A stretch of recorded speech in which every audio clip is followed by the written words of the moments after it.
Maybe like a little in the middle. Yeah, over here to the right.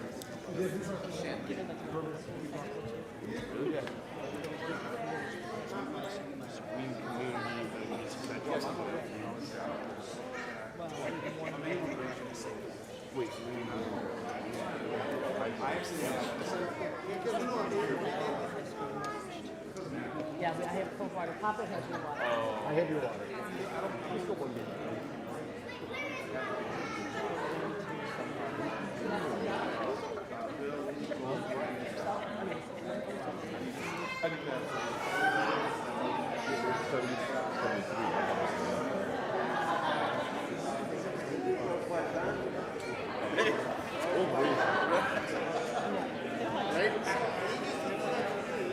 The Cheetos or something outside.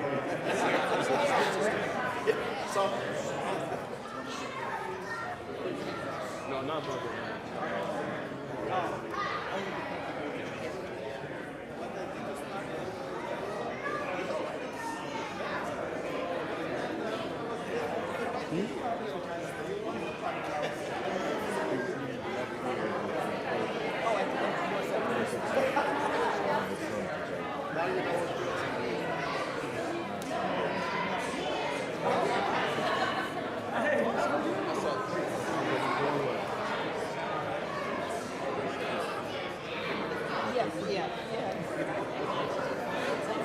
Oh, yeah, I know. Maybe we should sit over. Well, you should, right? Well, I can.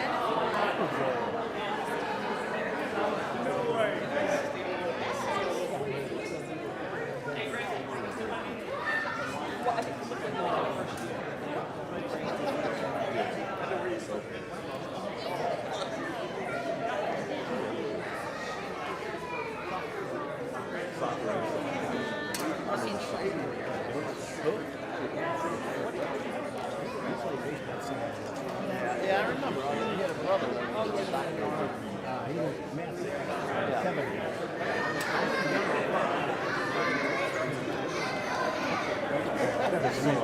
No, let me sit on there. No, I don't.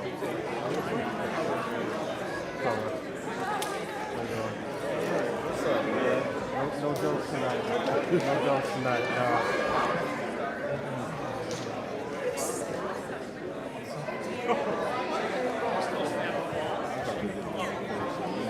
Take some pictures, man.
Seriously.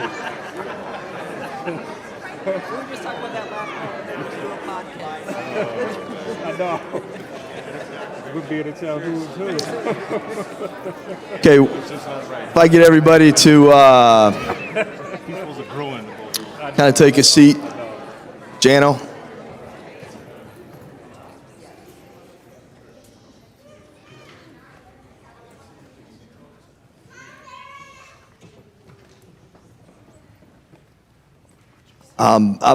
We're kind of doing some a little bit out of order here. We're going to show you a video in a second. But two quick notes. Riley O'Toole was unable to make it. Kind of let us know last week. We'll going to celebrate him with this class, but we are going to have a winter ceremony, and hopefully Riley can make it up for that. And then Adam Pike, who many of you know and has had a great impact on a lot of our athletes and coaches. He passed away last night. And so we're gonna do a moment of silence out before the national anthem.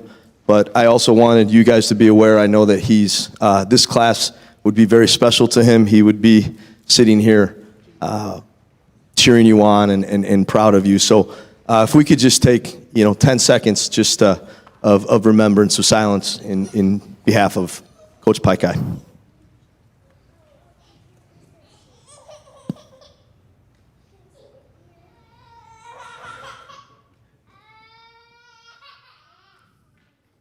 Thank you.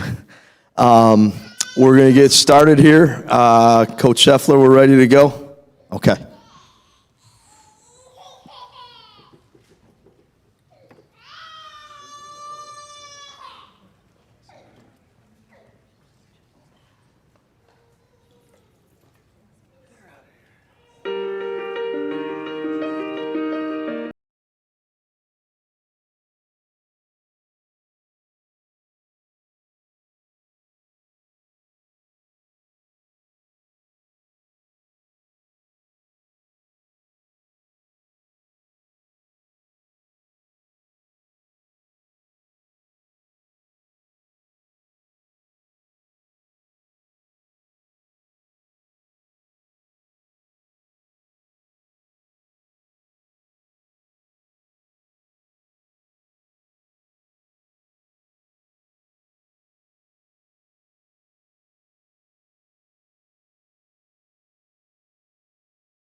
If we could give Maureen Kerman, I don't know where she is, a huge round of applause for that video. That is pretty cool.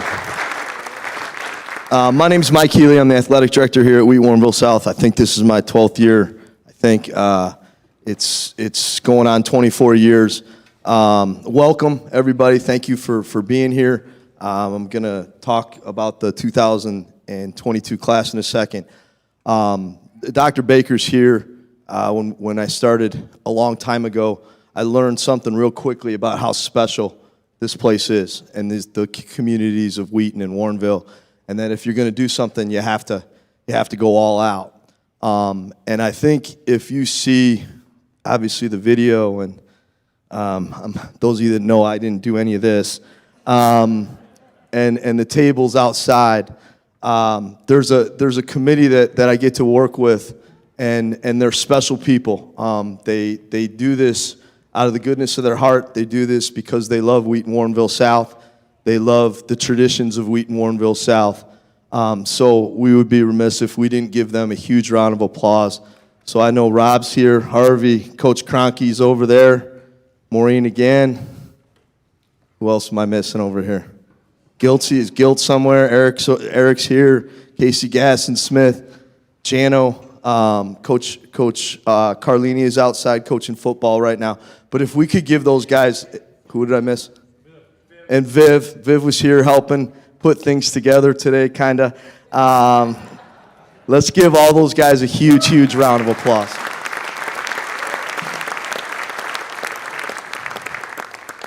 And then to the class of 2022, congratulations. You're getting old when you know and you saw them compete. I played Little League with Devin. It's a special class, and it's a special class because of all the things that you did for our communities, for your classmates, all the work that you put into it. I know that some of you maybe look up scores of certain teams, and you see how our athletes are doing. I hope you do that. It's our responsibility as coaches, and we talk about it all the time, that your traditions and the things that you have provided for our schools and our community, that our athletes are aware of that.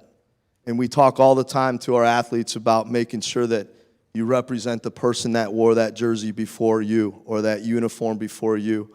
And that's a big part of how special this school is.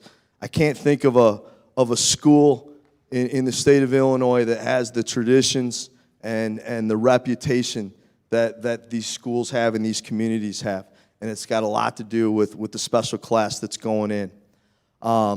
As we get going here, I know that there was a lot of work involved from the committee. We always talk about, like, you put your practice plan together and you put that plan for the whole week together, and then you just get to sit back and enjoy and watch. And that's what I'm excited about right now, to hear and watch the stories, watch the speeches, and hear from the special class that's going in. So congratulations. I'm going to hand this over to Coach Rob Harvey.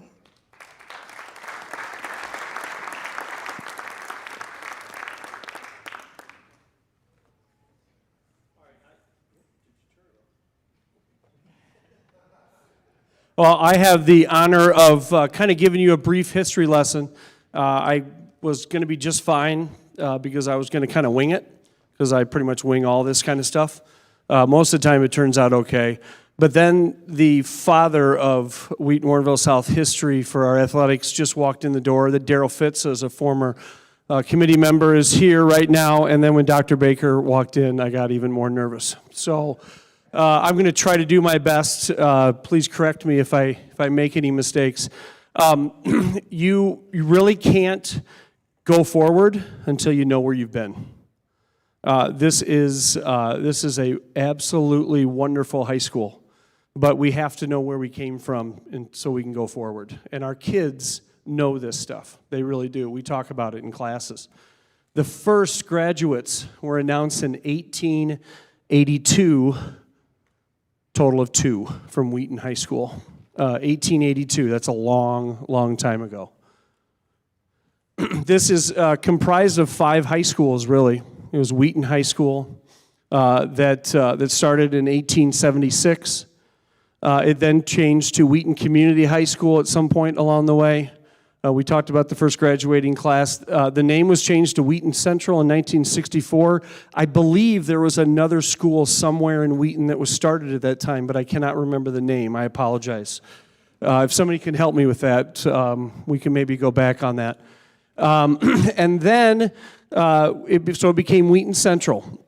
They opened a new school, which was resided in this building, Wheaton Warrenville. They were the Wolverines. You'll see bits and pieces of those around the school.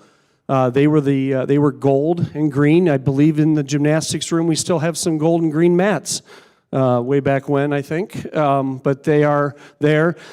Because of population in 1983, that school closed, and those kids were, most of them were brought to Wheaton Central. A few of them went up to another high school on the north side. All right. In 1992, Wheaton Central was closed at the Mariano's location and moved it down here to what is now Wheaton Warrenville South. So we have been here since 1992.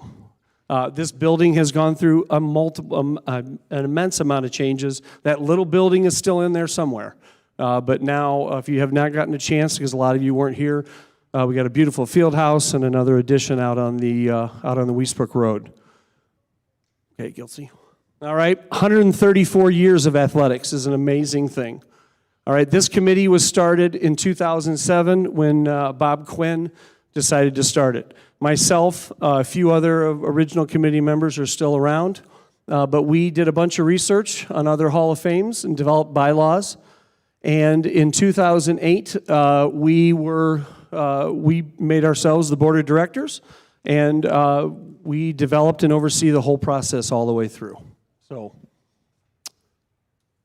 you'll see. All right, how do you get nominated? Okay, athletes who have graduated from one of the high schools for at least 10 years can be nominated. Coaches, school administrators, district administrators are eligible upon retirement. All right, applications will remain active and on file from year to year. You can always add to those nominations. We do have some that are very detailed driven, and we have some that are very 1 or 2 pages. Nomination forms are available in the athletic office, main office, or they're online. There are some copies out by the front if you'd like to have one. And right now there are 30 active nominations at least. There's probably more in there at now. Well, right around Hall of Fame time, we tend to get quite a few more. So if you have any questions about nominations, you can always ask myself, Mr. Healy. We can try to answer those questions the best we can. I am now going to turn it over. Oh, there's the form right there. So if you see that, it's out there. Okay, and now I'm going to turn it over to our Master of Ceremonies. What? Do you need help? Okay. This is Rob Cronky. Thank you. First of all, congratulations to all the inductees. It's been a fantastic part to be a part of every year, every class, but this is definitely a special one.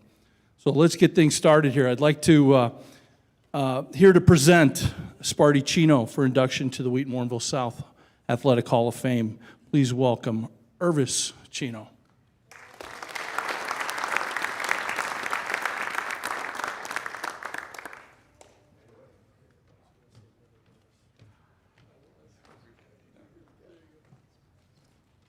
Right.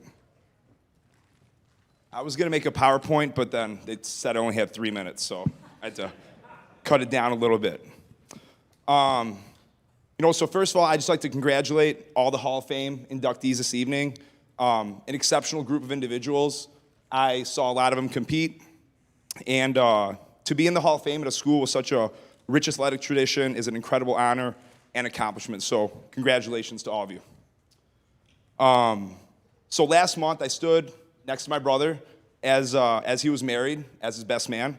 And tonight, I'm honored to introduce him as he is inducted into the Wheaton Warrenville South Hall of Fame. So when I think of my brother, there's 2 words that come to mind: toughness and leadership. So when Sparty first started wrestling, it was pretty clear that he had natural talent. So we had to find a way to challenge him. We would make him bump up weight classes. He would wrestle older kids. He'd seek out the best competition across the nation, and he never backed down. He never complained, and he always faced those challenges. Growing up as my brother, he was forced to be tough. I used to beat him up at home. I used to beat him up in the wrestling room. Pretty much beat him up everywhere. Until he went to college, he started beating me up. So that's where that ended. On the football field, he played nose guard at 160 pounds, soaking wet. And he would line up against offensive linemen that were twice his size. And he would go at him like he was twice their size. And he loved the challenge of facing some of the best linemen in the state and in the nation, some of who are in the NFL right now. And he never backed down. He never complained when he had to face them.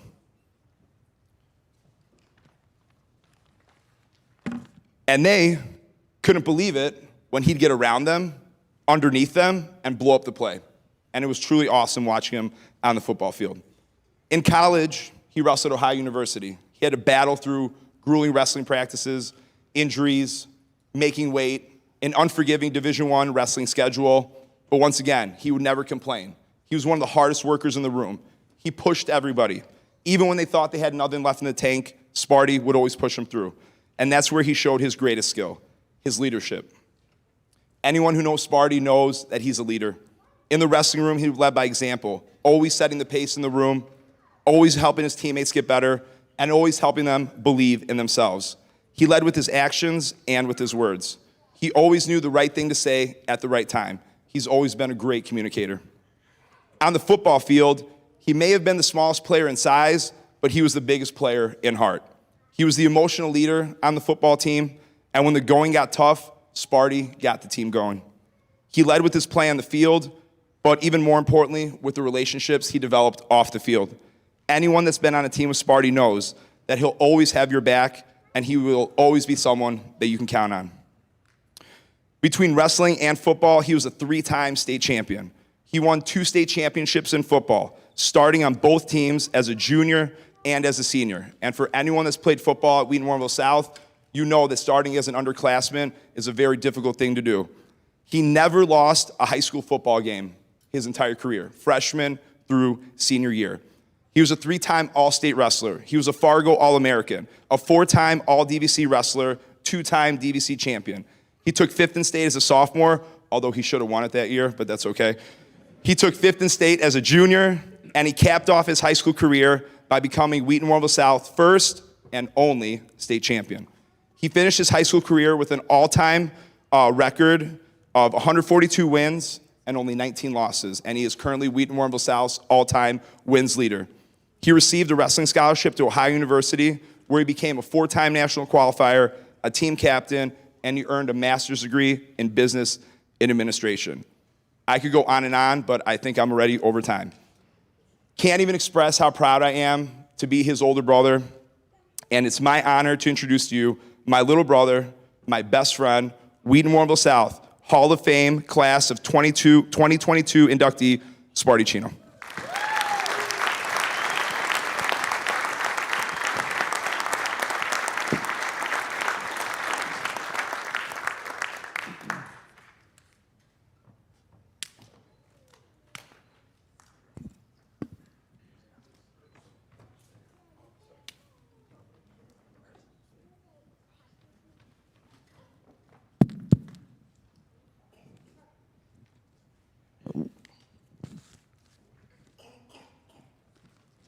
Us Chinos aren't much of public speakers, so bear with me here.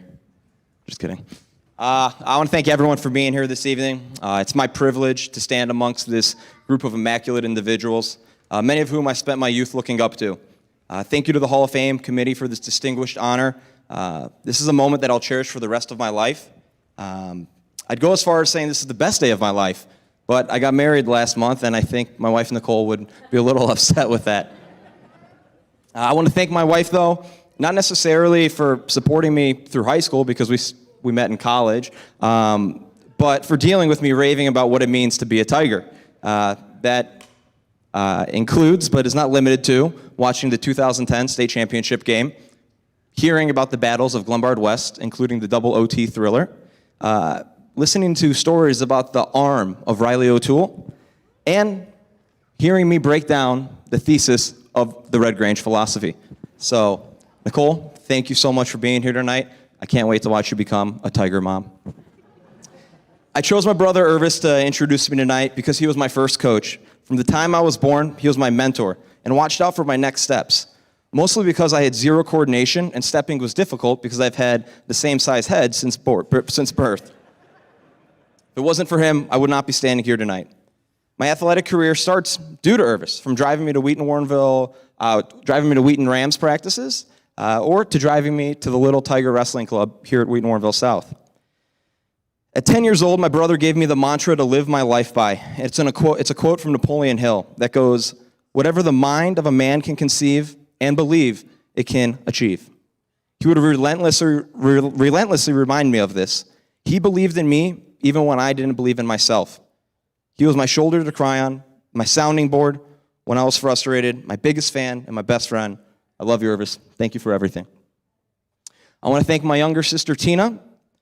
She's a phenomenal athlete in her own right, a two-time all-conference gymnast here at Wheaton Warrenville South, but she was an All-American with her mat side performances as a videographer, a coach. She would yell at me and yell at the referees. One thing was certain: no matter where I was across the country, Tina was mat side, and she was yelling at me and giving great technique, be it. A lot better technique than what my brother would say, which would be, "Get tough," or "What are you doing?" or "Do you want to be a champion?" So, Tina, thank you for always being by my side. I love you. I'm not sure how many people know this, but my true athletic love was football. When you went to a South game as a middle schooler, most kids would spend their time sprawled out on the track, crowding the concession stands, or behind the bleachers, causing all types of trouble. However, most of my time was spent glued to Red Grange Field, watching Danny Durking run the football, breaking all of the Galloping Ghost records. It was truly poetry in motion, and that 2006 team inspired myself, Riley O'Toole, Matt Rogers, Titus Davis, Travis Kern, Danny Vitale, the list goes on. So we all wanted to be like Danny. The major difference between myself and those aforementioned individuals was that I did not have the speed, coordination, or talent to be a skills player. After spending my freshman year on the B team, I felt as though my football days were numbered. Coach Bob Greenlee pulled me aside one summer practice and told me stories about small wrestlers from the 1980s and the 1990s who found a way to play nose tackle. And I thought the man was crazy. But being the mathematician that he was, he found a spot for me in this football equation. After a successful sophomore season, I was incredibly excited for the opportunity to make my way onto the varsity squad. That was until I broke my pelvis preparing for the junior nationals in wrestling. And here I was again at a crossroads, ready to quit football. The only problem was my mom refused to have a quitter as a son. My mom saw how special the group was around me, and she knew I would regret this decision for the rest of my life. Something that's hard for a high schooler to understand is that the problem that you're facing right now is not the end of the world, right? So through those dark times, not only in football, not only in sports, my mom has always been my light. She's always guided me through all troubles that I've had. So Mom, thank you. And thanks to my mom, I was able to be part of 2 state championship teams in 2009 and 2010, and I owe it all to you, Mom. Thank you. When I talk about football, I want to talk about a few of my coaches that meant the world to me. I want to thank Devin Finn and Mark Jackson. These two taught me the importance of accountability and hustle. They taught me to lead by example and from the front. They explained the importance of a leader's voice and the importance of one's words in the face of adversity. I want to thank Coach Ron Muhich for showing me the importance of teamwork. No one is greater than the team. No superstar can replace the match of 100 men chasing the same goal. When I went on a football field, I knew that the man to my left and the man to my right would go to the ends of the earth for me and pick me up off the ground when I was down. And if you ever watched me play football, I spent most of my time on the ground. Coach Muhich entrusted me the honor of being a captain of the 2010 team. My senior year, I saw a glimpse of the entrepreneurial spirit that Coach has. The man is a builder. No stone was left unturned, and no corner was cut chasing perfection. Outside of the playing field, Coach Muhich provided me counsel while navigating college recruiting visits and the recruiting process in a sport that he didn't even coach me in. Coach, you've impacted the way that I approach business and team building professionally, and I thank you for showing me what a world-class leader looks like and what it means to be a champion and what it means to refuse to lose. Thank you, Coach. Myself and thousands of other students are better men because of you. The sport of wrestling sucks. It's a lonely road. You don't have thousands of people in the stands on a Friday night cheering you on. There's no glitz, there's no glam, just the pursuit of being the best. My parents never wanted me to wrestle. There was a flyer up at Lincoln Elementary School, and I came home and I handed it to my mom, and I was in tears, and I said, please let me wrestle. And I wouldn't stop crying until she signed the thing. When I go to Irvis's wrestling matches as a kid, I was 5 years old, I'd come back from underneath the bleachers just covered in dirt because I would pick a wrestling match with whoever would try to wrestle. But I was just infatuated with the sport. I would look at these kids on the mat as actual superheroes, and there was nothing more than what I wanted to do than be a part of that. When I first walked into that Ewald Gymnasium back in 2003, I saw that there was no state championship board on the wall. And I thought to myself, man, how cool would that be to be a state champion? But as quickly as the thought came through my head, it left, right? I didn't really think that it was possible. I didn't think that I was going to be one of those heroes, one of those titans that I saw. I just thought 100-plus years of Wheaton Warrenville South, Wheaton Central, all the schools, there's never been a champ. It wasn't going to be me. But I do believe that God blessed me with the best coaches, friends, and family. When it comes to wrestling, Coach Roger Botner and Frank Nowakowski were two of those coaches. These two gentlemen taught me how to put others in front of myself, and that winning means nothing if you pass up the opportunity to help those who need it the most. That's why I coach wrestling today, to give back to the sport and potentially influence a kid that they did for me. Coach Matt Janisak and Ryan Ferguson were in my corner from the beginning, prior to me ever getting on a wrestling mat. I always wanted to impress those two, and I always wanted to get the better of them on a wrestling mat. And I'd try any flashy new technique to try to beat them up. However, these two taught me a very important lesson in humility and gave me some of the worst beatdowns I've ever received. And Coach Healy, I just want to know how far back those cameras go in the wrestling room, because whatever. Aside from technique, these two taught me patience. They taught me that life comes with ups, but it's how you respond to the downs that truly refine you. When your back's against the wall, are you able to outwork, out-tough, and outbelieve the competition? In the South Wrestling Room, there's an excerpt from a Robert Frost poem, The Road Not Taken. And the passage goes like this: 2 roads diverged in a wood, and I took the one less traveled by, and that has made all the difference. Thank you for showing me the right way versus the easy way. I can never repay all that you've done for me. I was always told, be wary of the company you keep, for they're a reflection of who you are and what you want to be. If that's the case, there's no two people I'd rather associate myself with than Dan Vitale and Mark Savinok. Both of these two men are Tiger alumni, all conference, all state, all Americans, who are much more deserving of this honor than myself. Thank you for your loyalty and friendship over the last 15 years. I love you and your families with all of my heart. Dad, the heart of my family, and the reason I'm here today. My father's worked tirelessly to provide my family the opportunity that he never had growing up.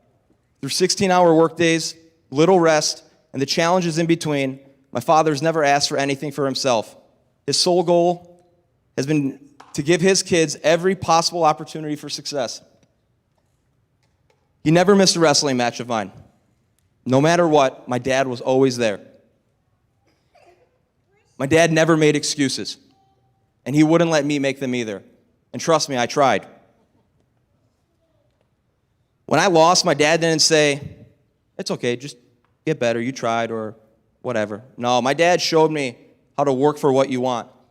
From waking up at 5 in the morning to going to Seven Gables to go run together, to sending me to private wrestling lessons, or to going to the store in the middle of the night when I'm cutting weight and I can't sleep, my dad would do anything to help me accomplish my goals.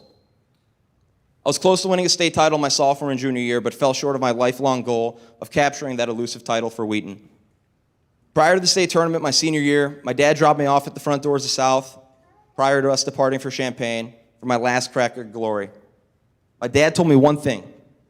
He said, Sparty, I want you to go out there and give everything you have.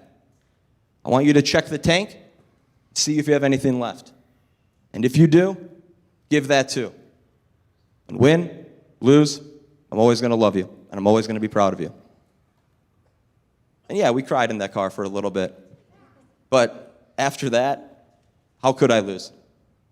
So Dad, thank you for showing me what unconditional love is. Thank you for showing me what hard work is. I hope I made you proud.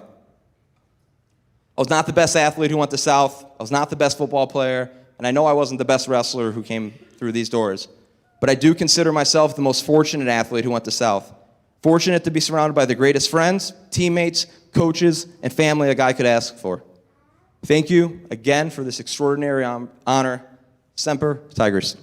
Thank you.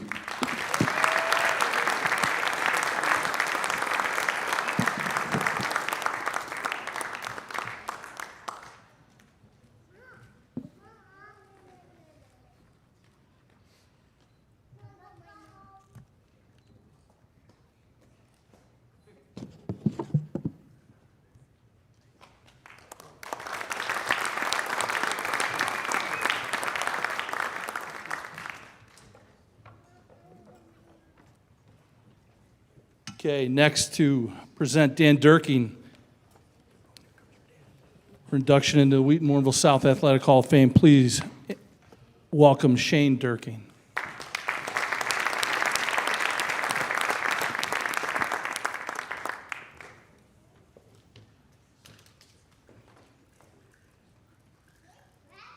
Great job, Sparty.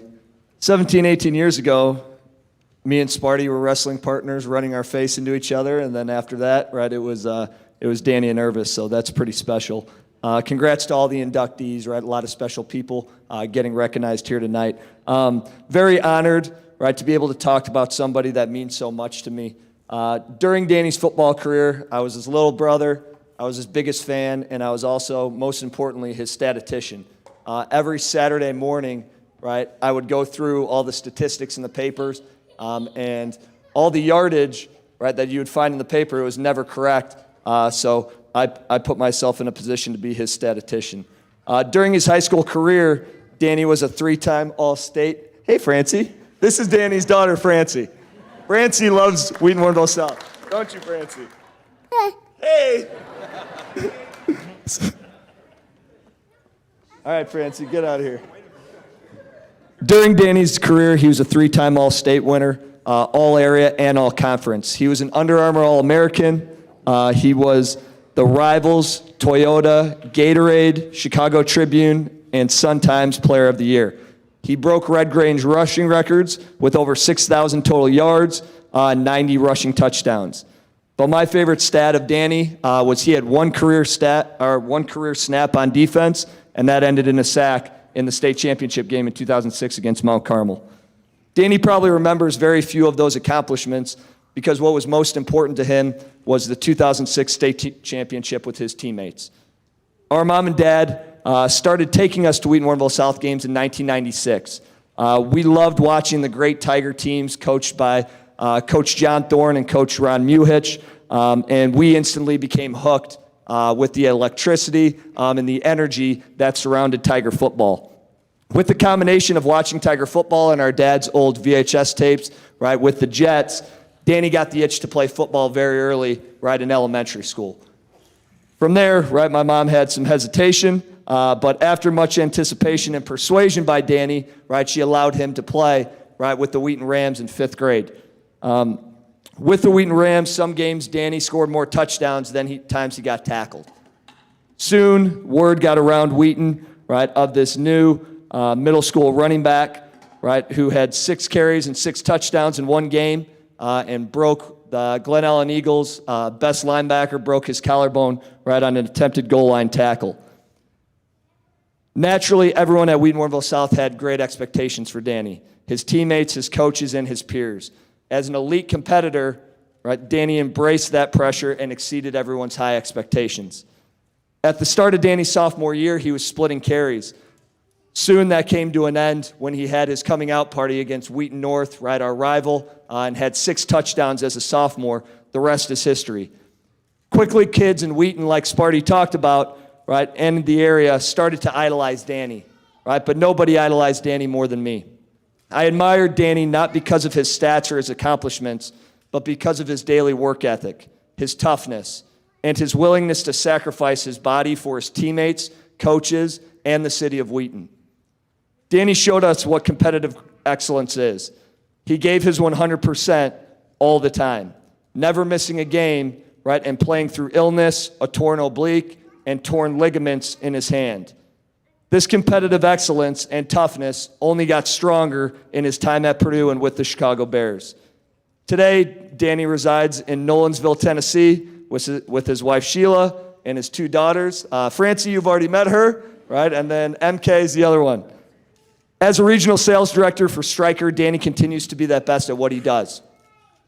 He won the Atlantic Coast Rookie of the Year, Atlantic Coast Impact Player of the Year, and Regional Manager of the Year in 2021.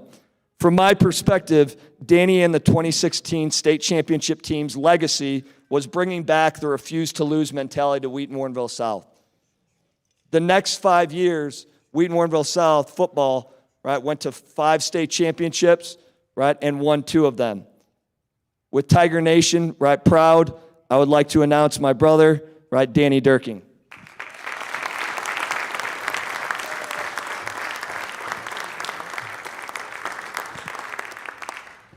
Thank you, Shane. That was awesome. I've forced Shane to say nice things about me twice in my life. First on my wedding day, and now today. I think you're off the hook for a while. We were joking out back. Yeah, unless I donate a couple $1 million to Purdue, I don't think you have to say anything nice about me for a while. So thank you very much. My girls will run up here again. You guys just be ready for that. They are actresses / singers in the making down in Nashville, so we're in some real trouble.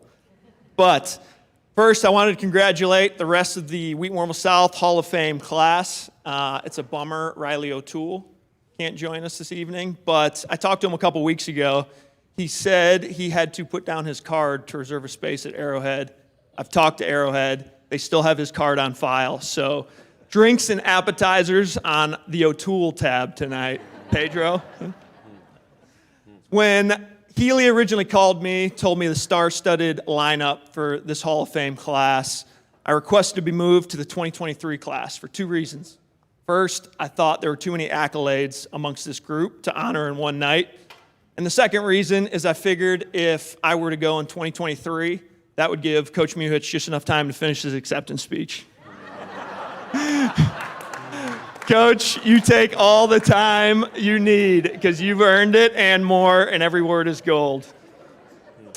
Accepting recognition for a team sport and something that happened 15 years ago feels a bit strange. So tonight, I'm going to flip the script a little bit, spend most of my time talking about some of the unsung heroes, the people around the Wheaton Warrenville South program that made my time so special, but that I felt didn't get the recognition that they deserved.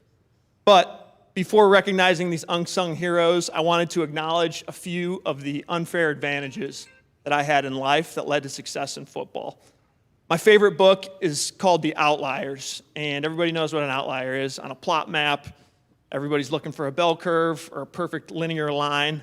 The outlier is that point that doesn't fit the average. This book digs in and tries to figure out what makes the outlier rather than scrapping it and focusing on the normal statistics.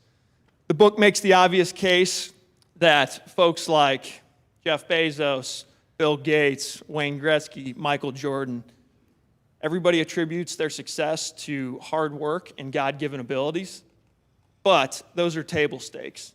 Tons and tons of people work extremely hard, and many more are blessed with God-given abilities. The book makes the obvious case that those 2 things aren't always enough. You need family, culture, timing, and tons of good luck. So, pertaining to my Wheaton Warrenville South athletic career, I was blessed with tons and tons of good luck. The first of which is being born into a family with an incredible mom and dad. Mom and dad are 2 very different individuals with different strengths, but each are my idols and my heroes for different reasons. The home that they created for me, I never wanted for anything. We knew hard work. As I said earlier, hard work was table stakes in our family. If you weren't working hard, you weren't involved. So the environment that you guys created was truly something amazing and a true blessing. The second unfair advantage I had growing up was my brother and sister. I was truly blessed with an amazing sister, an amazing brother. As Shane said, who are my biggest fans. But even to this day, I'm your guys' biggest fans. Another unfair advantage, being born in Wheaton. I have no doubt if I went to Glenbard South, right down Butterfield, and played football there, I would have been a real problem for folks on Purdue's intramural football fields. Without the platform and the legacy and just the overarching amazing people around the program, there's no doubt that my football career would have changed very greatly if I went to school a couple miles down the road. And then the third unfair advantage that I had, and a true blessing, were the people in or around the Wheaton Warrenville South program in the early 2000s. From incredible coaches to amazing offensive linemen, Tim Day, thank you for coming, to lifelong teammates. It was an absolute thrill to play with some amazing people that I still stay in touch with to this day. So, right time, right place, right people. That is a true blessing that I probably took for granted as a 17-year-old. But more important than rushing yards and touchdowns is Wheaton Warrenville South is where I met my high school sweetheart, now my wife, the mother of these two girls running up and down the aisles. Meeting somebody that special and that important in your life at such a young age is a true blessing. It's really funny. What are you doing, Francie? Get out of here. All my trophies and plaques from my Wheaton Warrenville South days are either in the attic or Francie here has broken the football players off the top of the trophies, uses them for about 15 minutes, and then discards them after she's done playing with them. But Sheila, you are the trophy that I will keep from Wheaton Warrenville South, and I'll try not to let Francie break you. So, rather than ramble on and on about myself, I wanted to take the rest of my time to acknowledge some of the people that brought me so much joy during my time here at Wheaton Warrenville South. Shane, you want to play Vanna White? There's some trophies in that bag. Don't drop them. That's real crystal. The first, you can pass them out. The first person I wanted to acknowledge is my grandma, Grandma Durking. Grandma came to every single one of Shane and I's games. She's probably watched more football than anybody in this room, with the exception of Muhitch and Thorne. On random days, she'll watch our state championship games. She was such a bright light in our high school careers. My mom asked me to go see the board earlier, and if I had 600 carries, I assume I probably played in 2,000 plays. I only remember 3 or 4 of those plays, but I remember hugging my grandma after each and every game. So, Grandma, thank you so much for all of your support and the example you lead by faith. We love you. The next person I wanted to acknowledge, and I'm glad he showed up, is Coach Doyle. Coach Doyle, where are you hiding at? So, Coach Doyle and I started our football endeavors in 8th grade. We went undefeated in 8th grade as well. But the relationship I had with Coach Doyle while he was coaching me in 8th grade and then through high school was so special because he just had so much confidence in me. Usually before a game, coaches are saying, this is what you need to do, this is what we need to focus on. My running back coach in college used to give us tests right before the game where we had to fill everything out, basically ensuring that you knew what you were doing. Before every game, I would look at Coach Doyle, and he would just say, do what you do. And to have that amount of confidence from another adult that is not your parents is something truly special. And at that age, as a 16-year-old or a 12-year-old, whatever I was, to have somebody give you that much confidence in your career really set off the momentum. I mean, gave me the confidence, gave me the desire to go perform. So thank you, Coach. Your mentorship and your coaching, greatly appreciated. The next up is Mrs. Payno. Mrs. Payno, in my opinion, was the secret sauce of the 2006 Wheaton Warrenville South championship team. Mrs. Payno spent so much time taking care of the football players and making sure everything went according to plan. A lot of people don't know this, but our entire offense would go over to Mrs. Payno's house every Thursday for dinner during the season. So that's 14 weeks of feeding 15 growing boys. I get angry at Sheila when she comes home from Kroger and shows me a $300 grocery bill. You invested so much time and resources into our football program, and I don't think you got the recognition that you truly deserved. And also, you're one of the people that nominated me for this, so I think that is so cool, coming full circle. So thank you, Mrs. Pano, for all that you've done. The next trophy I wanted to pass out is Coach Ulrich. Where are you hiding at? Coach. So, Coach was my running back coach here at Wheaton Warrenville South. And he's also been somewhat of a mentor outside. We were actually just joking out in the lobby. 8 years ago, I gave him a call. I knew he was working in an industry that I had some interest in. I said, hey, I'm going to be in Wheaton. Let's grab some lunch over at Panera.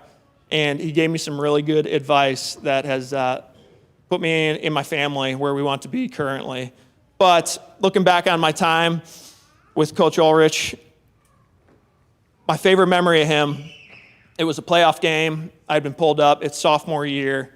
We are in the locker room at halftime. We're losing a game. I don't recall who. But Coach Mihich just gathered the coaches, and I'm sitting there, and all of a sudden, 2 former players come in, other coaches from the lower levels come in, and everybody's in my ear. You know, what are you seeing? You need to bounce this outside. You need to hit the hole. You need to follow your guard. And so the coaches break. Coach Ulrich starts walking towards me, and he sees all these people around me, and I just give him that look. And without a second of hesitation, he lost his cool. He goes, everybody get away from him. Leave him alone. And I remember just looking up at you and saying, thank you. At the end of the day, a player, an employee, you just want to know that the person that you look up to has your back, and you absolutely had my back throughout those years. So truly appreciate your mentorship and your coaching along the way. And then next, Coach Morris. Coach, you guys drove all the way up from Tennessee for this. I cannot thank you enough for just being that bright light and that great friend throughout the last several years. Your coaching was amazing, but your friendship is even more. You always make the effort. You visited us in Indianapolis. You've been to our home in Nashville. Getting to know Andy over the last several years has been so amazing.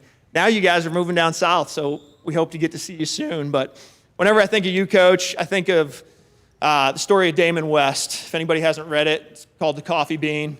And actually, Dabo Sweeney has him come talk to the team every year. He says, people are 3 things. Life is a boiling pot of water. Conditions are harsh. People do one of 3 things. You're either carrot, you get soft, you blame others. You're an egg in a pot of boiling water. You get hard, you block people out, you close your heart to love. Or you're a coffee bean. What does a coffee bean do in a boiling pot of water? Changes the environment around it and turns that water into the nectar of the gods.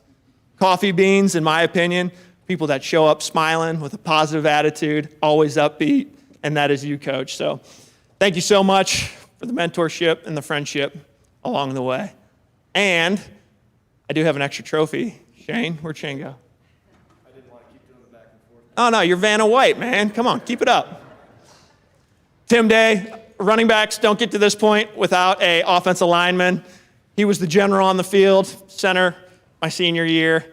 Can't thank you enough for showing up here today, and more importantly, for banging your head into a bunch of defensive linemen to protect me along the way. Appreciate your friendship, brother. And that is all I have. Peace, love, honored to be here, and congrats to the other attendees. Thank you. I'll give you that. Hang on right there. Yeah. You give me.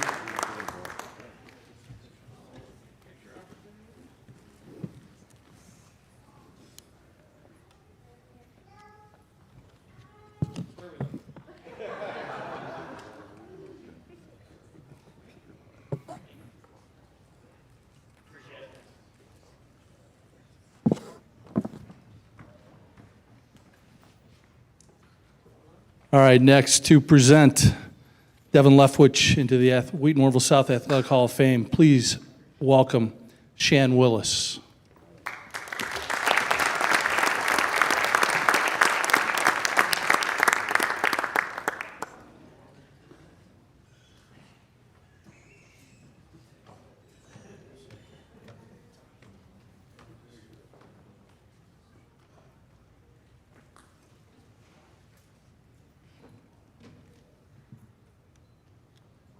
Greetings, everyone, and congratulations to all of the inductees on this year for achieving the level of Hall of Famer for this prestigious high school. I actually graduated in 1992. I was the last graduating class of Wheaton Central, so I never actually got to come to this school. As you all know, the building that I went to is now a grocery store. I have the distinct honor and privilege to introduce Devin Leftwich into this year's Hall of Fame. Devin was not only a brother to me, he was also someone who I looked up to tremendously. As many of you know, Devin transitioned to the spiritual realm last month on August the 22nd. So for me, us, this is not only a celebration of his athletic accomplishments, but a continuation of the celebration of a life that was well done. When you think of people that was blessed to have extreme levels of talent, Devin was at the top of that list. Devin was academically gifted. If you lived in Wheaton, you never went to elementary school or middle school with Devin because he was too busy attending Avery Coonley School in Downers Grove, which is a school for the academically gifted. Devin was musically gifted.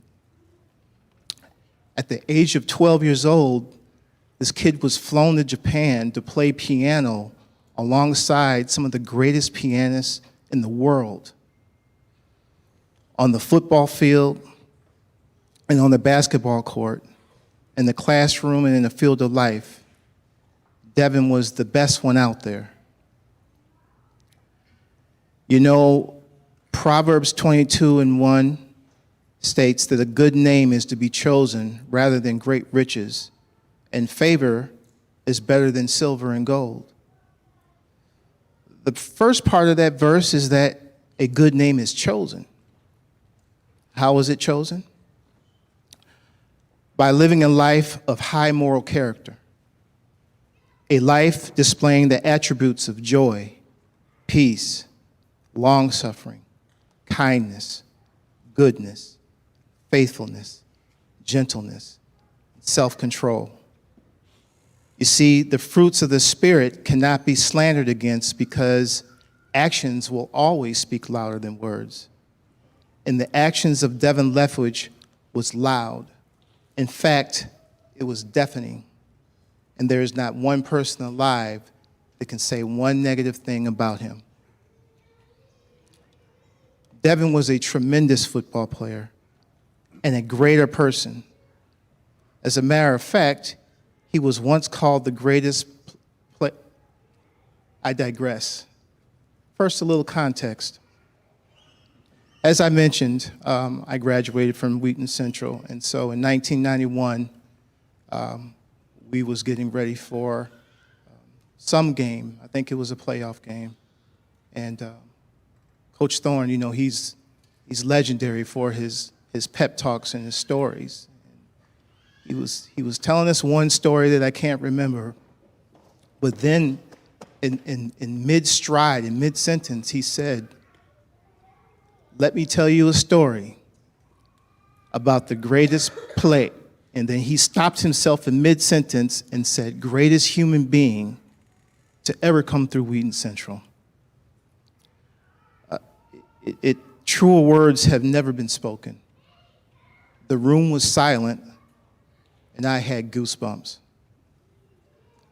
Now, for sake of time, I can't go through all the details of the story, but just know that from that day on, it became Devin's nickname, one of many. Now, when you talk about greatest player, when you talk about why he's an inductee this year, you're talking about a guy who was a Red Grange Award winner, given to the best football player in Wheaton, Don S. Garner Award winner for academics and citizenship, 3-year starter, two-year starter on offense and defense, All-Conference DB 1987, All-Conference DB 1988, All-Conference running back 1988, team co-captains 1988, voted most outstanding offensive player 1987, voted most outstanding offensive player 1988, voted most outstanding defensive player 1988, part of the first team to make state playoffs in 1988, DVC champs in football and basketball 1988 and 89, voted best defensive player in basketball 1989, academic all-conference from 86 to 88. On top of all that, he was introduced into the Wheaton College Hall of Fame in 1994. Greatest human being. We're talking about a man who lived his life for the Lord to the very end.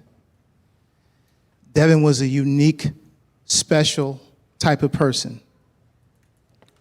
Devin didn't smoke, didn't drink, didn't cuss, was rarely angry, was never into the streets, never was into the party life.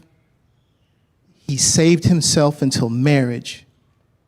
Devin was humble, wise, but never judgmental, witty, consistent, loving, and oh so kind. Devin had the talent. He could have been anything in this world.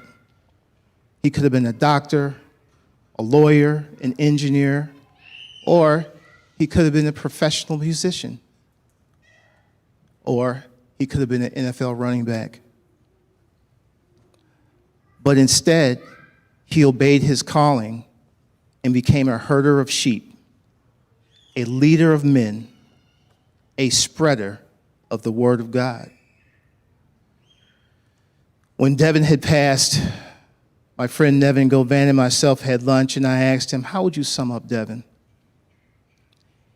He said Devin was a modern-day Renaissance man. Devin was exceptional, not just good. He was exceptional at everything that he did, from music to academics to pastoring. He was the best of what East Wheaton had to offer. So Devin, D, Melody, Lefty, chairman of the boards, greatest player, greatest human being, we celebrate and honor you with the rest of the inductees in this year's 2022 Hall of Fame class. Here to accept this award on his behalf is his brother, Brett Leftwich. But one last time, I would like to say, here's to Devin Leftwich, the greatest player, the greatest human being to ever come through Wheaton Central. Brett.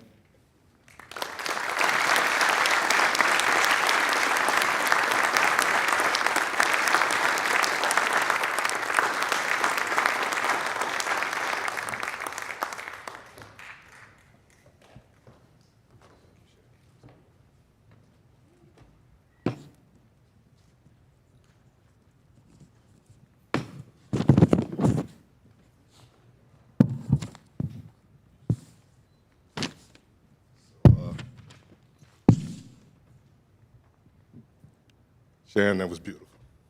Thank you.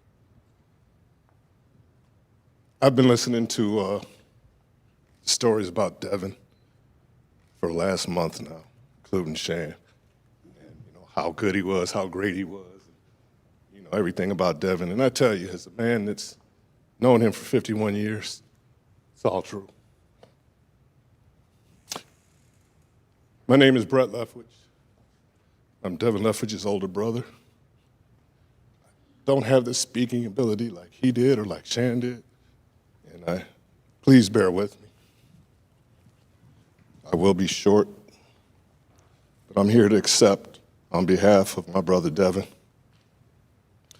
with his family, his son Zach, his wife Lisa, his sister Sean, his daughter Naomi, and a host of friends. As Devin and I spoke in the past weeks prior to his passing, his acceptance into the Wheaton Hall of Fame, we reminisced about years that he played for Wheaton Central and the joy that he had while doing so. We talked about specific games, specific moments, and I could see the excitement on his face as we did so.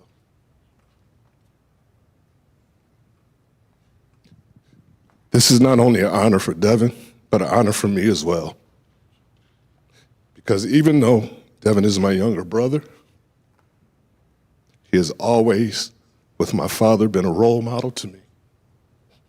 I know traditionally, role models are supposed to be someone older, wiser, more seasoned than themselves. But as long as I've known Devin, he has exhibited all the attributes that I believe a role model should have. Not only in the way he performed on the football field, basketball court, but the way he performed his life as a brother, husband, father, pastor, and member of society. Devin has always been available to provide counsel to those in need. Always had a witty way of saying things that would make you laugh, make you ponder, and have you leaving the conversation feeling much better than when you started. Devin was easily approachable, kind, thoughtful, good-hearted, and a comfort when you needed the kind word or a laugh to make it through the day. And even as he fought through his battle with cancer, he continued to be a beacon of light for others. And I cannot think of another person more deserving of this honor than him. The Leftwich family would like to thank the nomination committee, Wheaton School District, Dana Noel, Karen Lackland, Matt Foster, Rob Cronky, Michael Healy, Tracy Scott, Kenneth Heath, Coach Thorne, and Coach Muhich. And in closing, I would just like to leave you with this. If during your lifetime you have an effect or alter or change someone's life for the positive, you have fulfilled a destiny. Devin Leftwich did that for me and many others, and that is why he is my role model. Even though Devin's life has come to an end, his example still lives, and all that knew him and will now live in the Wheaton Hall of Fame. I thank you.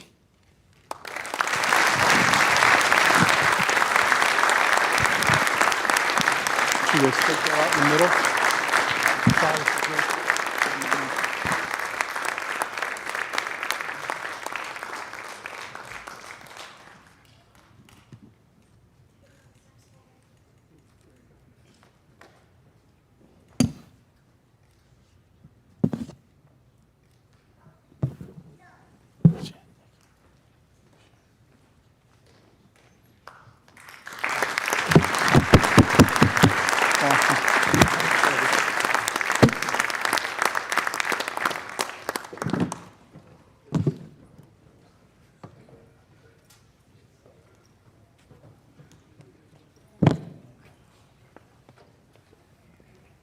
Okay, next to present Carmen Meyer-Sheehy into induction to the Wheaton Warrenville South Athletic Hall of Fame. Please welcome Maureen Kerman.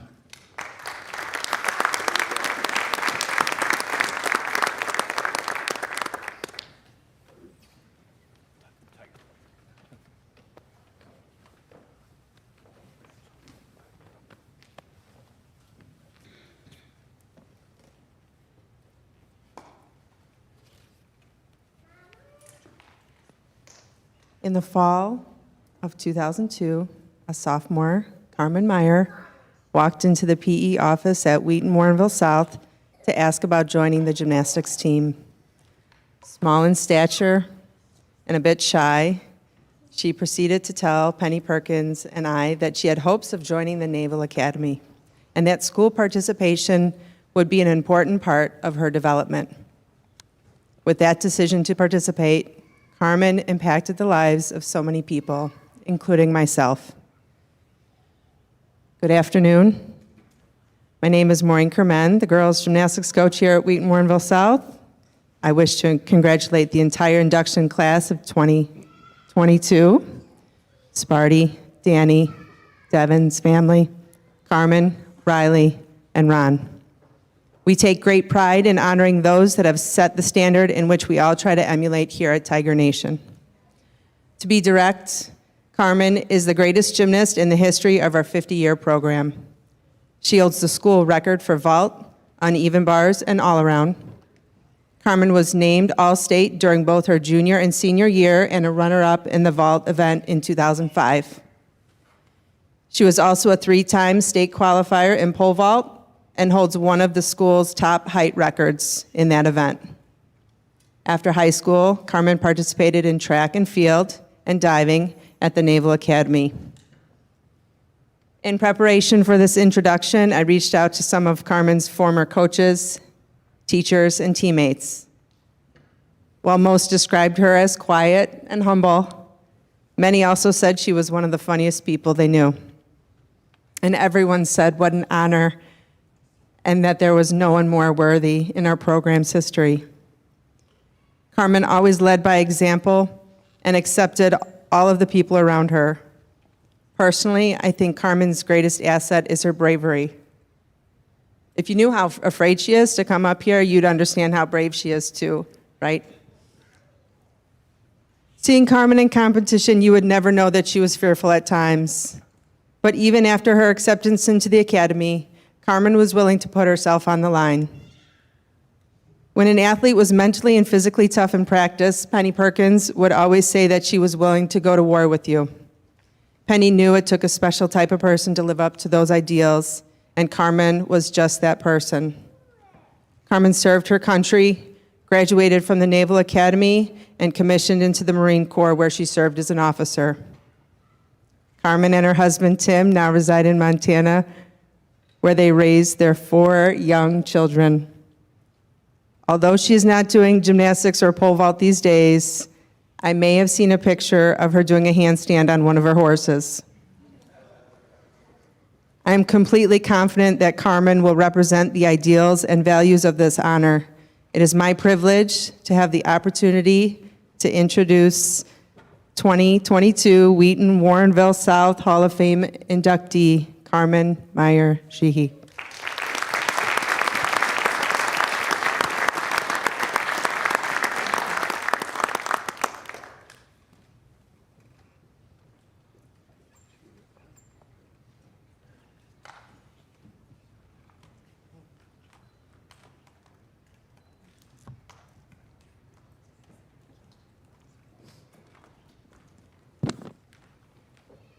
Thank you so much, Maureen. That was way too generous. Believe it or not, deploying to Afghanistan as a Marine and delivering a child into my own arms because of bad timing has not prepared me for the horrors of public speaking. Thank you to Mike Healy and the entire Hall of Fame committee and everyone else who has been working for the past several months to make this evening so special and well organized.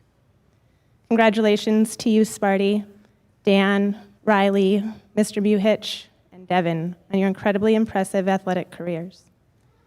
To Devin's family, what an honor to have you here to accept this award.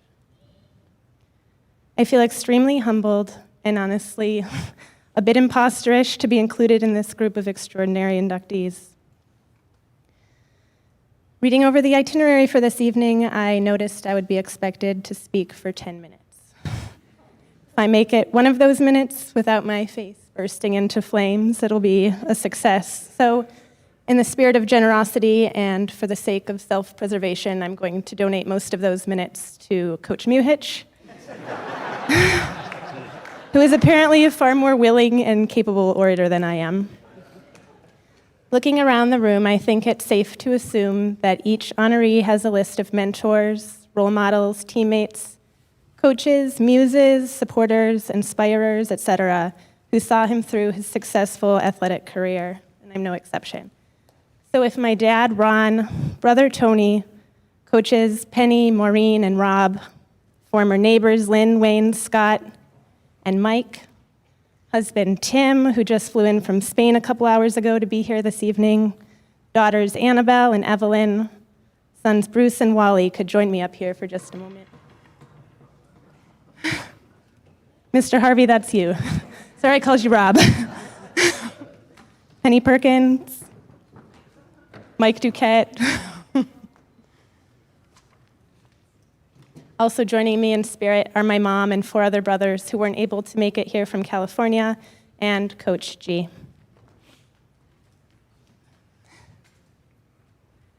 You're eating into Mr. Muhich's donated minutes, Mr. Harvey.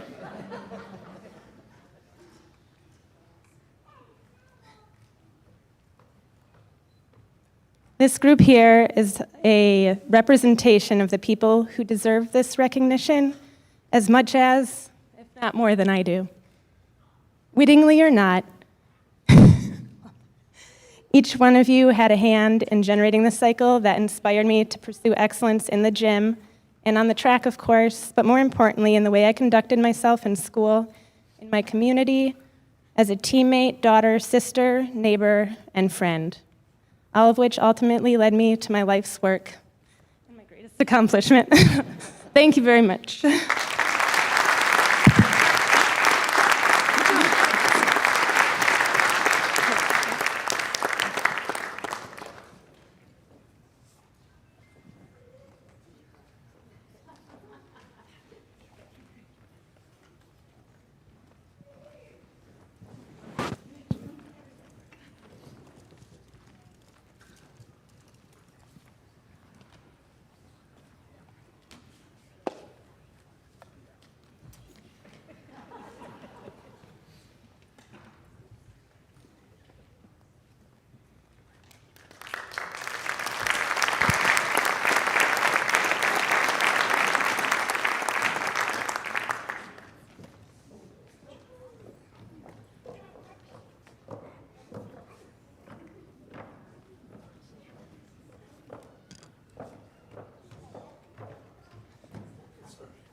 Okay, here to present Ron Muhich for induction in the Wheaton Warrenville South Athletic Hall of Fame. Please welcome Coach John Thorne.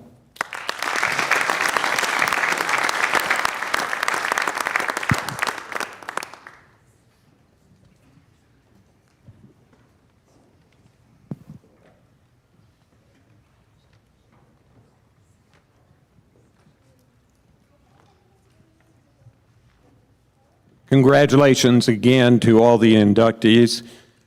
And Coach Jack Vanderveer was our team pastor, and his father just passed away, and we lost Devin. And I know Devin and Coach Jack, we want to give you a blessing. So if you close your eyes, please. May the Lord bless you and keep you. May the Lord make his face to shine upon you. May the Lord lift up his countenance upon you and give you his peace. Amen. Well, are there any coaches out there who coached with Ron Muhich or with me? Would you please stand up? And Mr. Baker, you and Joe need to stand up too. Thank you for being coaches. I can tell you right now that Ron and I feel exactly the same way here. This is not just Ron's Hall of Fame, it's your Hall of Fame ceremony tonight. We cannot do it without you great people and what you do for the Red Grange philosophy. And Coach Chuck Baker is the one that rewrote the philosophy statement, and it's been going on for 40-some years now. Thank you, Chuck. And the voice of the Tigers there is Joe Drace. And the rest of you guys, I love all of you, and thank you very much.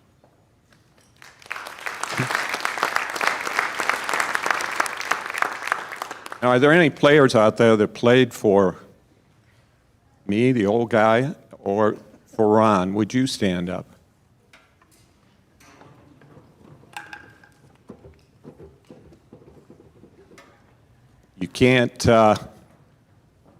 You can't be a coach if there aren't any players. There's no game if there's no players.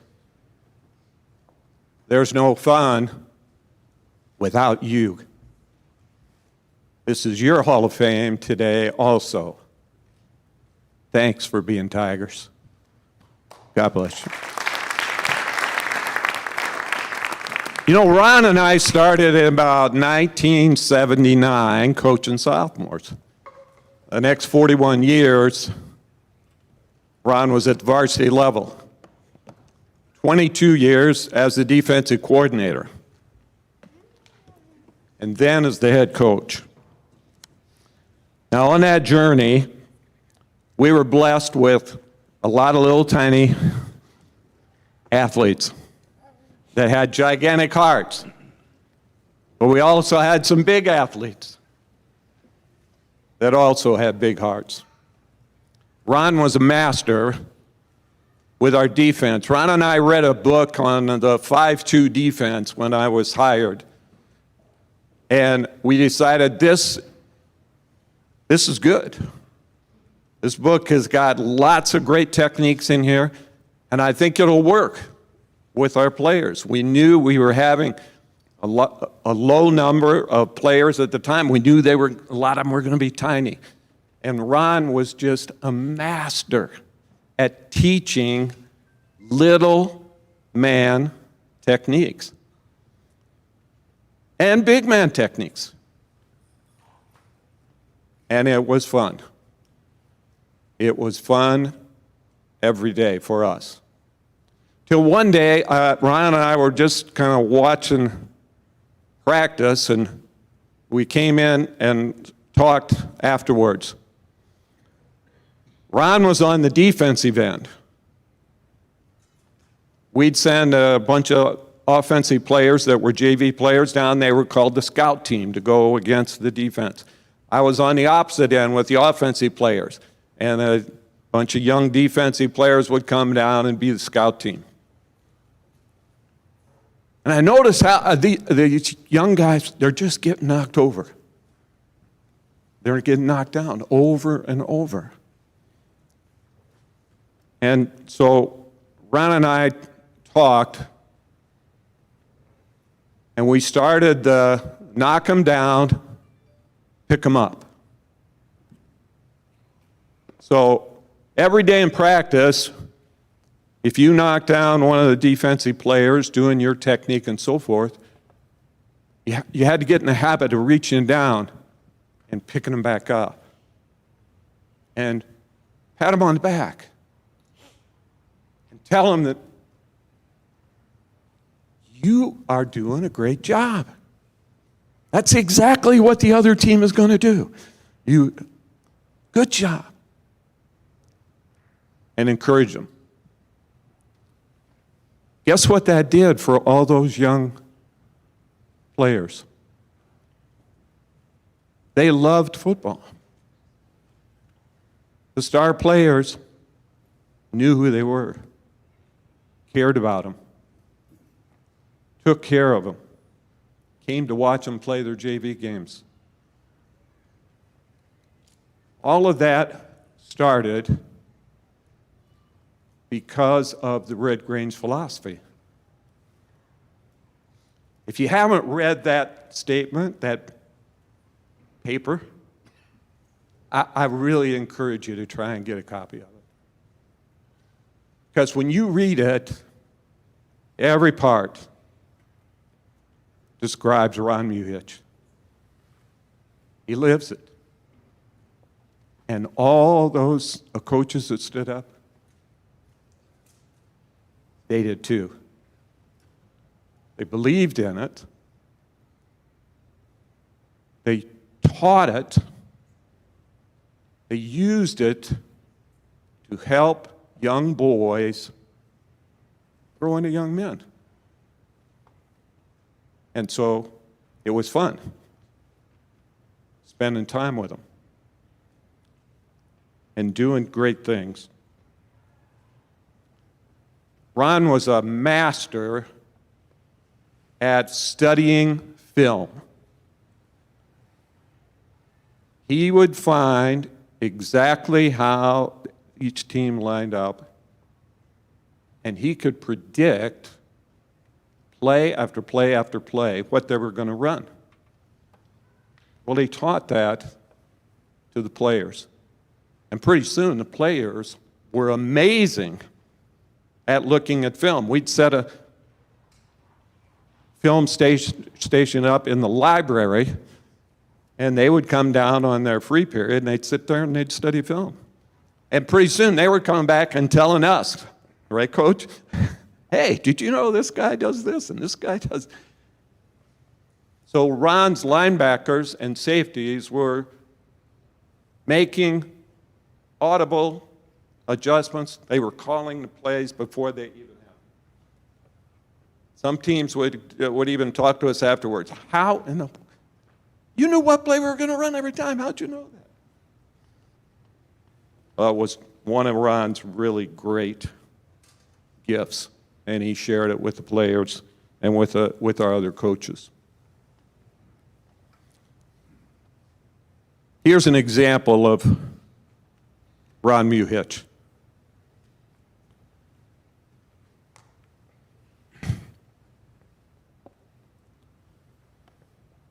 Ronnie Grego got sick, and he wasn't doing well. And the doctors gave him permission for the first time he was allowed to go out in public. And it was the day of our state championship game. So we go to practice at Northwestern because they had the turf and everything, and we're going to play on the turf. So we're practicing, and Ron says, now wait a minute, we gotta make the 31. So he has people go climb up in the stands, and all the players line up, and they make a 31. Ron, no, that's not good enough. That's not good enough. We got to do that again. We got to do that again. We got to get this. It's got to look perfect. It's got to look right. And that's what he taught him about everything. The technique has got to be right. And so, sure enough, about an hour later, we finally get back on the bus and we go home. We go down to ISU, and Ron says, well, first Ron reads him a letter from Ronnie, but then he tells him, all right, now it's time for you to go out there and make the 31. Well, it was on TV. Moms were crying. It was really great. But during the game, we were winning, and you'd see Ronnie leaning out and shaking his hands and everything and almost ready to fall out the window. So the game is over. This is what Red Grange philosophy means. Game was over. Players run over and say, hey, coach, can we make the 31 again? And they did. We played another state championship game. Ron and I were getting a little worried because our little nose guard, Sparty, was not very big.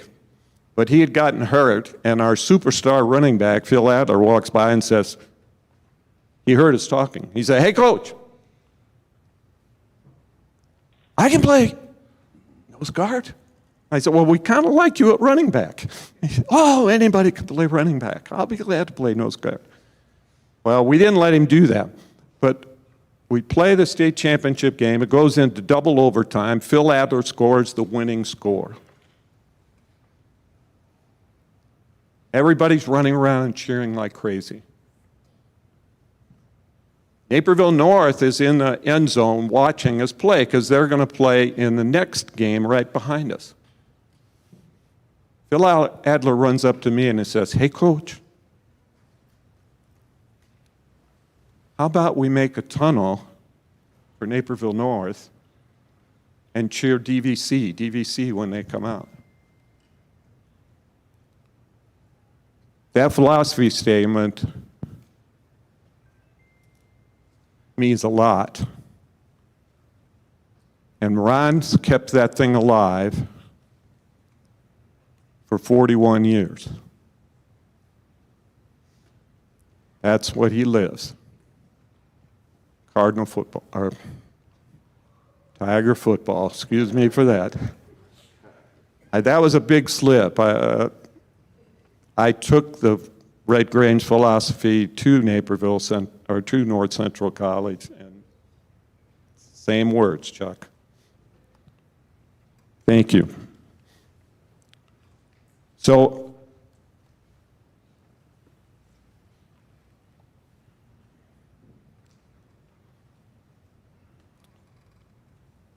here's the thing. Ron was the head coach of defense for 22 years. In 1988 through 2001, we should have been co-coaches. And I was not smart enough to realize it. As a head coach, I never called one single defensive play in 22 years. I trusted Ron. And Ron proved the defense wins championships. Ron was the magic ingredient. But in 1988, the magic ingredient was Devin Leftwich and Ron Muhich together.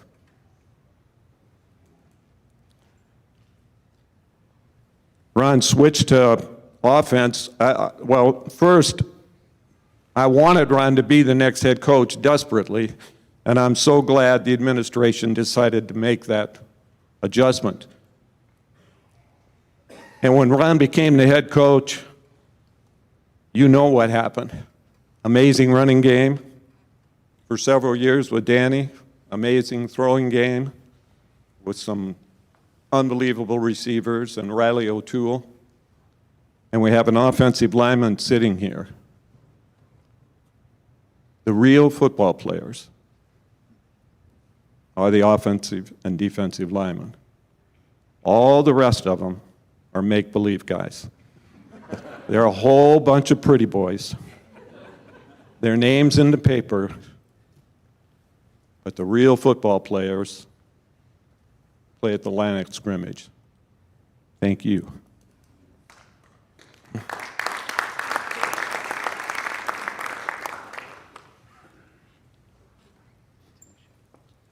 Ron's been an amazing gift from Du Bois, Pennsylvania, and from God and to the city of Wheaton, to Tiger football, and to the Red Grange philosophy. But the Red Grange philosophy is not anywhere near good enough to explain Ron Muhich, my friend. Honor, dignity, and integrity. He shows it every day, all the time, to everybody. And it's been our pleasure, Kathy and me, to have a great friendship with Ron and Sherry. Ron and Sherry, congratulations on entering the Wheaton Warrenville South Hall of Fame. Good luck.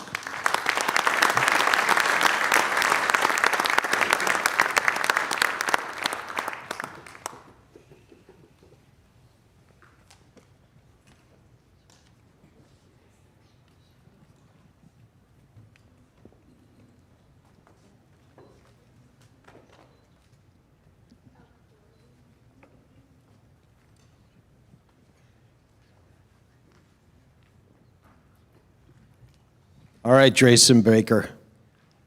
You got your over-unders on this time here? 10 minutes, you got 10 minutes.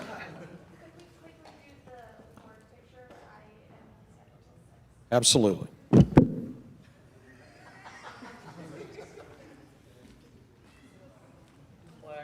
Take the flag.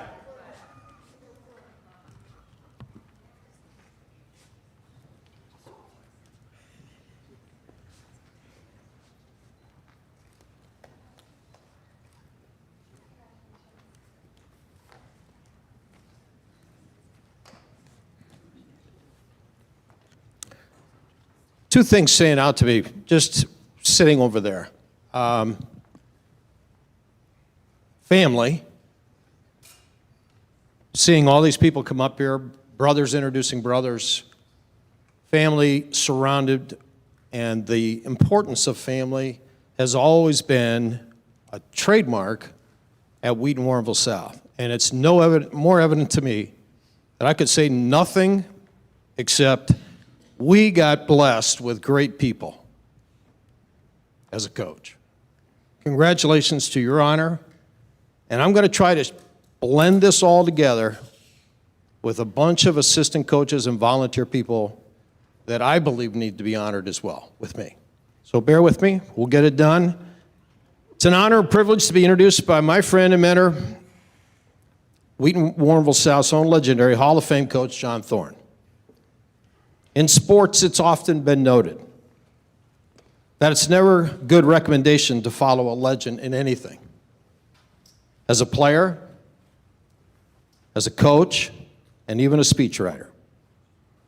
My first year as head coach, I was reminded of that old adage when Sammy, the owner of Seven Doors Restaurant, shared with me how I had to defend our first game results back in 2002 when I took over at a Team Moms Saturday morning breakfast club. As is often true in coaching, what is perceived in the stands is not necessarily understood by the reality within the team huddle. I remember vividly that first game against Glenbard West. I got a mom in the crowd. She'll understand this statement. It included junior quarterback Nick Pano breaking his collarbone for the rest of the year. From an A-gap blitz that our left guard let run past him while frozen in time, and I believe he's still in that stance today. But, yes, we did go 4-5 in my first year, didn't make the playoffs, probably created a few more comments for the Edgy Team subscribers, and I'm sure our team moms are still questioning Sammy's advice. So much for following a legend in your first year. I did spend a few more Saturdays mornings, I must admit, at the Dwarfs, looking for solace from Sammy and his cast of 70 Disney characters. When you follow a legend like John Thorne, whose character and leadership style allowed me to share in the building of the Wheaton Warrenville South football program, it made it easier to be the next head coach. I was wise enough to continue using the winning coaching philosophy that he just explained to you. Those dwarf breakfast conversations changed quickly over the next several years. In reflection, I always believed that it was a result of that decision to stay the course. Long-term success in athletics usually happens when a program spends significant time analyzing its coaching philosophy and making sure that it's the pillar of your support. As important, you must surround yourself with quality people that truly care about kids more than wins and losses. The Wheaton Warrenville South football program was built on a consistent philosophy of making champions in life, and no more evident than the captains of my teams that spoke here today and how they represented those characteristics.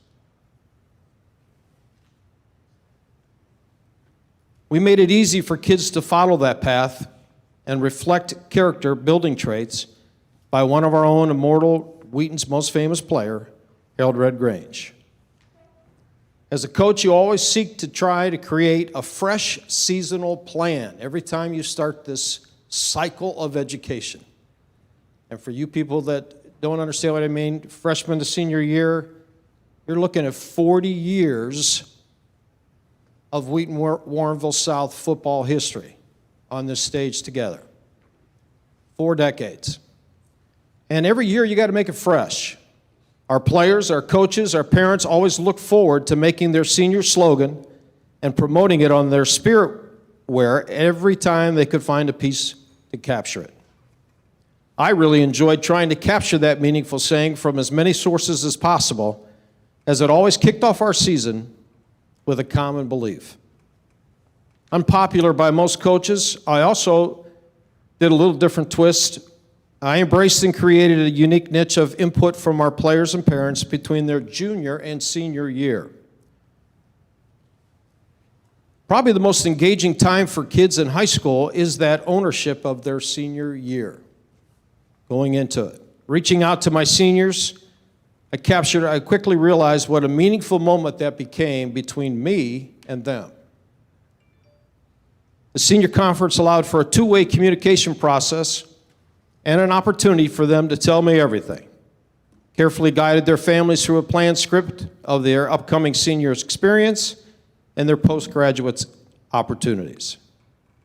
Conversely, it provided me with the volumes of inside knowledge into each player's dreams. The honesty of team leadership, I found out very quickly in that conference. And it allowed us to project a visual, if you would, for the rest of the season. Game by game, we went through it. So when it came and it happened, they had already been there in their mind. It did provide a bridge between the silent unknowns of player and coach, and all within the comfort of their dining room table. Special thanks to my wife, Sherry, for tolerating those many years of spring meetings. We always involved our coaching staff as well in developing every season's plan. Usually held at our first Glacier Clinic, our staff evaluated factors of scheme, fantasy draft, placement of next year's talent. So we sat and we talked and we made sure that we knew we were going to have equal talent on both sides of the ball. And we did that with all the coaches from the freshman level all the way up to the varsity level giving us input. And that was important because, first guy to tell you here, a head football coach, varsity level doesn't know what the freshman kids coming into the sophomore year can bring to the table. So that was a valuable contribution that we did. If you've ever been in a planning session of a Wheaton Warrenville South coaches, player, chalk talk, or film session, it kind of goes like this. There's a high level of expectation put on each player by their position coach, followed by an honest demand of execution. The Tigers were always well prepared by our coaching staff. Timeouts were frequently used by our opponents when their plays were being called out by our kids on defense. And our offensive quarterbacks were always empowered to change the play to a better play call. Tiger special teams were a strength in our program, not an afterthought with our staff. Most coaches are cut from the same cloth when it comes to the demand for excellence in performance on Friday Night Lights. We were always honest, fair, and most importantly, consistent with our kids, I believe, through our tenure. Probably the most impactful truth to a successful football program is you always have others looking to capture your success when you get to the top. Sometimes they take your coaches. They come calling. Wheaton Warrenville was no exception to this over the years in my career. Blending new staff and a new season of kids every year when that happened became one of my most difficult tasks as we climbed the ladder of success. I always tried to give our coaching staff a shared experience with the program. Very happy to be able to share this honor tonight with them, and I want to recognize a few. All successful coaches have a number one assistant that understands and tolerates a coach's passion for the game. My number one assistant is my wife, Sherry Mewich. Would you please stand?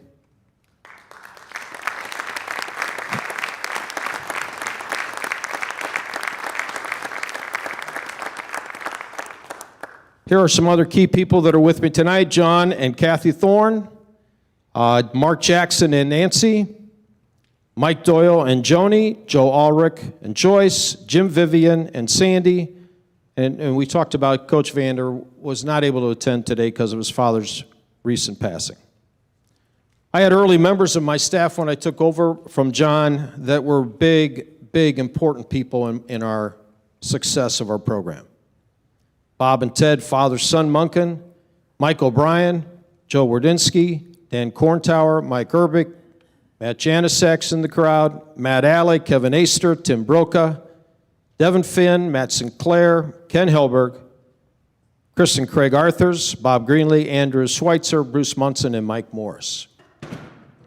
I also developed another key cog, I thought, to the program, and that was we had a great support program. Those support people in our program were all my team managers, a talented volunteer film crew with Kovacs, Barista, and Adams spending hours and hours and hours capturing us on tape. Our training staff, Marzullo, Headley, and Arthurs. Our sideline doctor, the ever-present Len LaBelle. The current Tiger football program, the last group of coaches that I had a chance to have an input in their mentorship and are currently leading the Tiger program. Head coach Sean Norris, Sam Van Hees, Ray Carlini, Joe Nakus, Nate Wybe, Roni Saba, Grant Nemeth, Ryan Graham, and many other staff members are taking the program over for the next 40 years, and I'm sure they're going to do well. I want to remind you of one thing when you coach in a high school like this. Public school athletics uniquely creates itself every year with the kids that walk through the front doors. Tiger football was had a well-known history of slaying Goliaths and providing the Wheaton and Warrenville community with proud Disney-like magical moments that continue to bring hometown pride to our conversations. I'm going to say these words and you think this play. I want you to visually have your own highlight tape when you leave here. Hook and lateral. A blocked field goal, scoop and score. Quarterback, 4 overtime quarterback keepers. Game-winning field goals. How about an IHSA record field goal game? 8-1 football game at this high school. How about a reverse against Mount Carmel, of all people? That worked with a lineman out in front on the big screen at the U of I. How about the fake reverse that Kish always loved to call, and it worked every time. Follow that with also a gut or a fade pass, or how about a Lincoln Way East jailbreak pass? One pass makes the difference in a win and a loss. One play. The ones that I remember the most and the ones that I'm going to share with you tonight are the 4th and 1s. You know, in coaching, everything else is pretty easy. You plan, you prepare, and you execute. But the 4th and 1s, there's a pause in that moment in time when you make that play call because you're either stopped or you continue. And the 4th and 1 plays that I remember the most, the double overtime Lombard West. And typically when you're making that call, and by the way, I'm going to share another moment here, you hand one mic to somebody. And everybody else that's been talking to you on the sidelines, I'll swear, they do this on a 4th and 1 play. They want nothing to do with that moment in football. The other moment that reminds me, 2006, we slayed a Goliath, Mount Carmel. That team beat everybody by 2 scores or more. They were a great football team. 2010 was an even greater football team in that they could run, throw, they could do anything they want, and their defense was outstanding. But that 4th and 1 play also reminded me, in 2006, we got a chance to go sing at Wrigley Field. I don't know how that happened, But the guys, he's starting to get the moment right here. My 4 captains, Nelson, Antos, Danny, and Moore. We went into Wrigley Field. First of all, I threw warm-up pitches for 2 days because I was supposed to throw the first pitch of the game also. This is all about winning a high school football game against Mount Carmel. So I had no idea that was part of the gig. I go in to throw the first pitch, and I get tapped on the shoulder, just like Harvey's trying to tap me on the shoulder right now to get off the stage. I get tapped on the shoulder, and I see, sir, you've been trumped. There's a rock singer in the crowd today that we're going to let her throw the first pitch out. I go, you got to be kidding me. So now we go up into this spot that's about as small as you're standing in there back there, Rob. Okay, and we have to watch 45 minutes of people that screwed up the 7th inning stretch with one mic in front of them. But I'm going to tell you something. You remember this? We go in there, we stand up in front, the whole 30-some thousand that were there at the game turn around and look at you on a beautiful night. That's a 4th and 1 play. And who had the mic? I did. And what did these four captains do? They stepped back. You didn't grab the mic, let me just say that. So what I do like about these moments is I remember those things, and I'm very fortunate to be able to play with not only great coaches, but great kids and great players. Here's some of those people. Devin Leftwich, original member of the first playoff team. His accolades were given already. He played free safety for me and running back for John. All-time leading rusher, Danny Durkin. Gave the ball to Danny 25 times, 3 years in a row. Got us to 2 semifinalists, 14-0 state championship run, 36-3 overall in his 3 years. 2-time state champion quarterback, Riley O'Toole. Sorry that Riley couldn't make this today. But for Riley, in both of his years, he's a 2-time state champion. He also led us in the overtime session to victory with a long run that was called back, but then we got a chance to run that fake reverse. 2-time state champion in that same class, Sparticino. First-time state ever wrestling champion. More importantly for me, 2 years of an outstanding nose guard. Appreciate all you guys and your accolades tonight. My Wheaton Warrenville South career was not only about football. My day job, passion, coincidentally, around the same time in 1988, guy sitting in the back of the room here, Principal Chuck Baker, approached me and challenged me to take over the PE Health and Driver's Ed program. With a challenging question at that time, what would the future of PE look like if there was no state mandate to run it? Thought that was a pretty good question.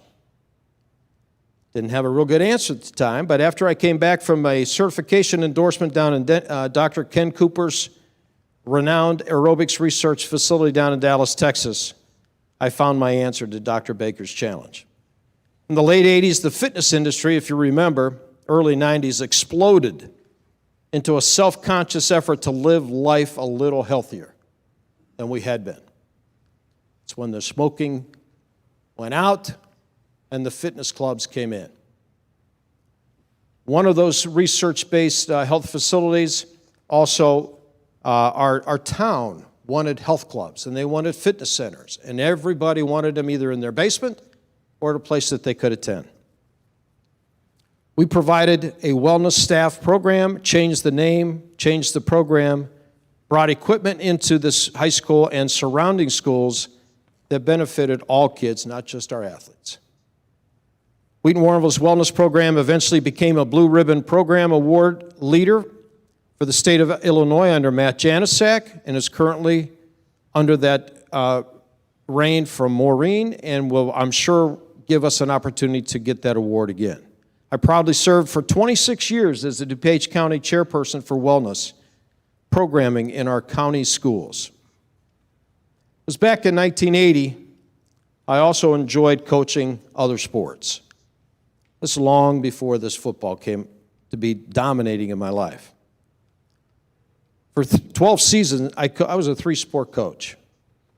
Football in the fall, wrestling in the winter, softball in the spring. I was an assistant at all those sports.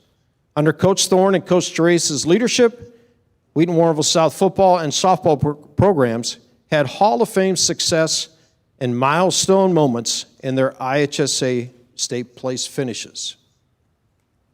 I really enjoyed the fall-spring combination that I had for 22 years. The male ego in the fall and the girls' ego in softball in the spring.